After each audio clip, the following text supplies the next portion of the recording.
Okay guys, we're looking at the Ben Pearson 1991 target bow, and I'm going to show you what problem I had. Number one, the peep sight, part of the peep sight where it has a rubber tubing going to it that's mounted to the upper bow limb, the little piece broke, so I replaced that peep sight. And when I replaced it, instead of the peep sight looking straight down to where the arrow rest is, it was looking away from it like 90 degrees. So it was out flat like this instead of looking straight down toward your arrow and the arrow rest. So I thought, well, I can correct that by putting a D-loop on it, changing the D-loop, and put the D-loop pointing like that too with the peep sight. That way when I pull the D-loop, that would straighten the peep sight out. Well, that kind of worked, but the D-loop was just too far on the 45-degree angle. And so I thought, well, the simplest way to correct the problem, you have two ways of trying to correct your peep sight alignment. One, you can see perhaps these stars right here that are on the string. Those go in between the string. And you can slide these stars, I'll show it a little bit closer. You can slide them up and down. If you slide them up and down, they will turn your peep sight. Probably a 1/4 inch or maybe a tad more, but not much more than that. The top one, string silencer here, the star shape, will operate the peep sight a lot better as far as turning it. The bottom one will help just a tad. So you start with the top one and you just slide it up and down to turn the peep sight. Sometimes that's all you have to do. I tried that, it didn't work with mine. It turned it a tad, but I was still way off. So the second thing that you can do is to take the string off of the bow and then twist the string. And as you twist the string, depending which direction, if the peep sight is to this side, you twist the string the opposite direction, maybe 2 or 3 turns or 4. It just kind of varies. It's something you have to just try and see how many turns you got to get. But twist the string 2 or 3 times this way, and that should bring the peep sight back up into alignment. And so you just keep doing that until you get the peep sight perfectly aligned with your bow toward your arrow.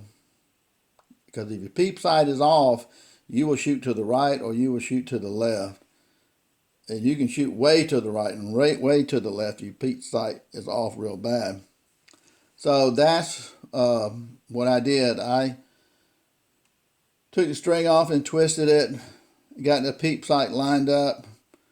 But because my peep sight was pointing this direction instead of straight down, I had put my D-loop that direction so that when I pull my D-loop up, it would line the peep sight perfectly.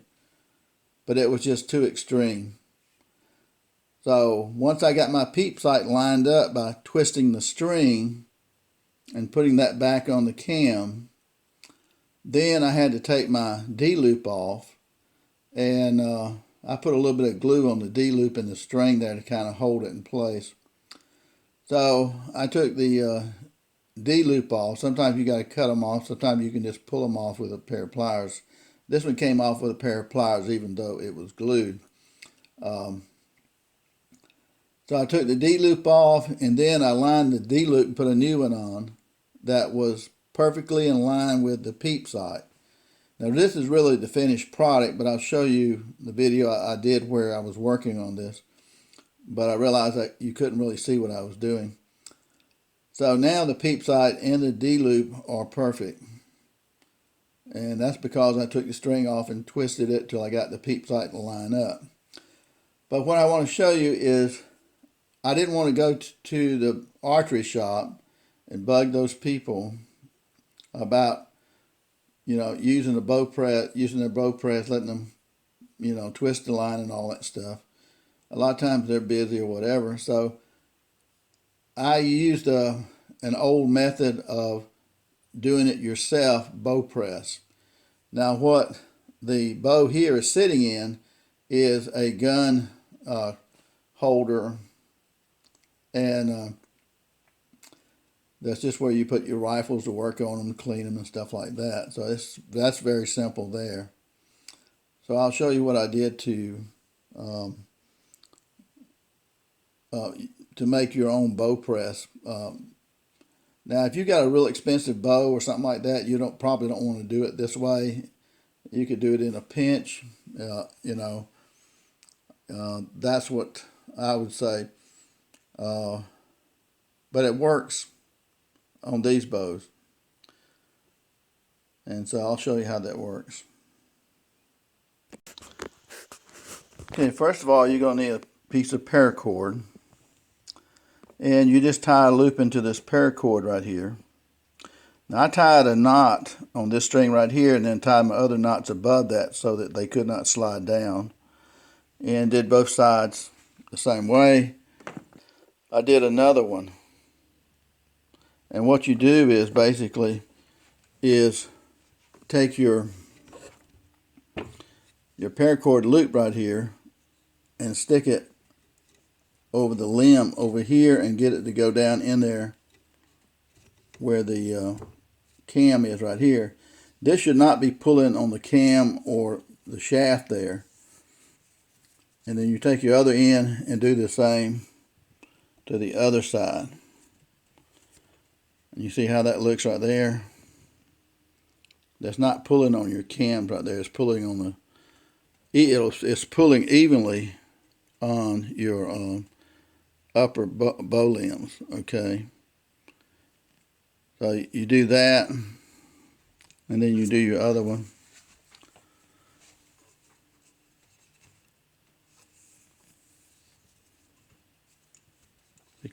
The big thing that you really need to understand is that when you make your knots here on this paracord right here, you really have to make sure you tie it correctly.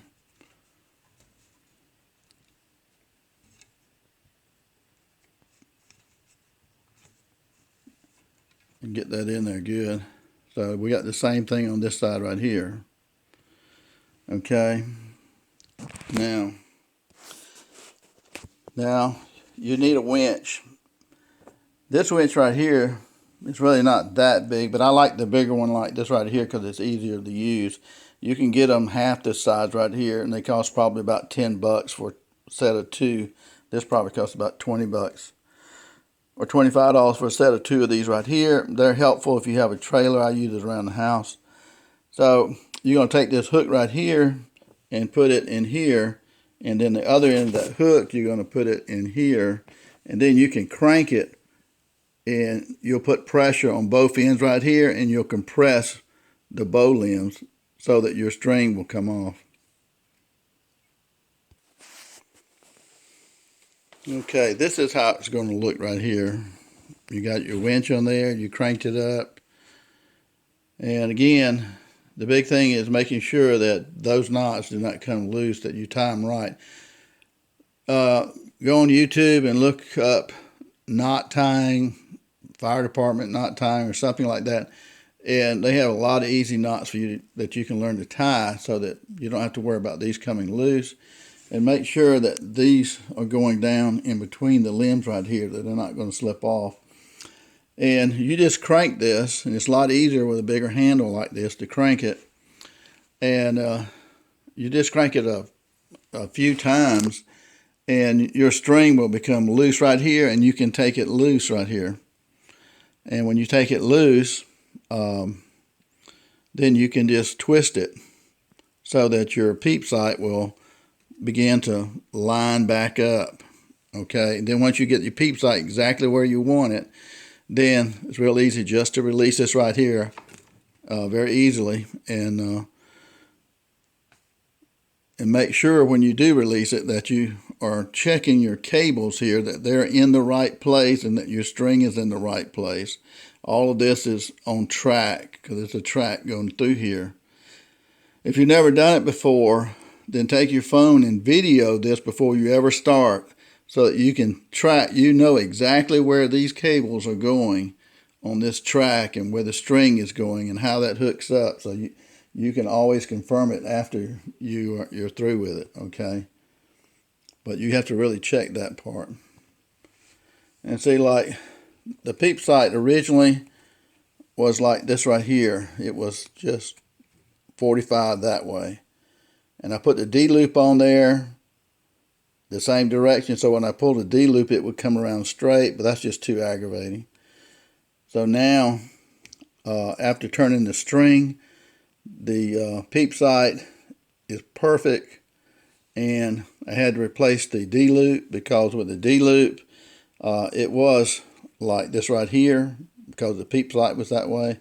I replaced the D loop and lined this up so that it's perfectly in line with the Peep sight here, because when you pull the D loop you want to make sure that it's pulling the Peep sight so that it's in perfect alignment with your arrow. And with this model right here, we have a rubber tubing. This rubber tubing hooks to the Peep sight here, so when I pull it back, it will line this up, okay? And that's a good thing about the rubber part. This is 1991 Ben Pearson target bow, so I mean they're a little different than the newer bow, probably a lot different than the newer bows. But this is the easy way to restring your bow if you don't want to go to a bow shop. If you have an expensive bow, you know, $500, $600, $1,000 or more, you probably want to go to a bow shop and not do it this way. Now, if I was hunting,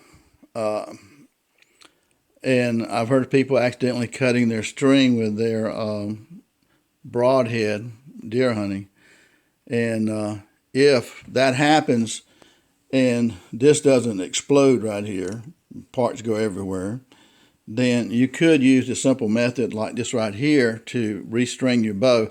Always have a second string if you're going to be hunting, especially if you're going to be spending, you know, several $100s or even $1,000 or more hunting somewhere, and something happens to your string. Always have a backup string.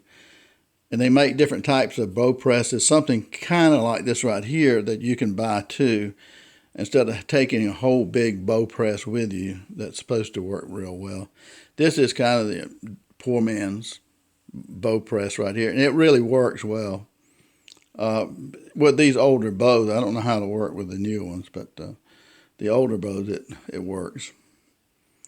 Well, I just want to share that with you guys, and I'll show you a couple of excerpts of how I did this when I was actually doing it, but I just want to give you an idea how this works.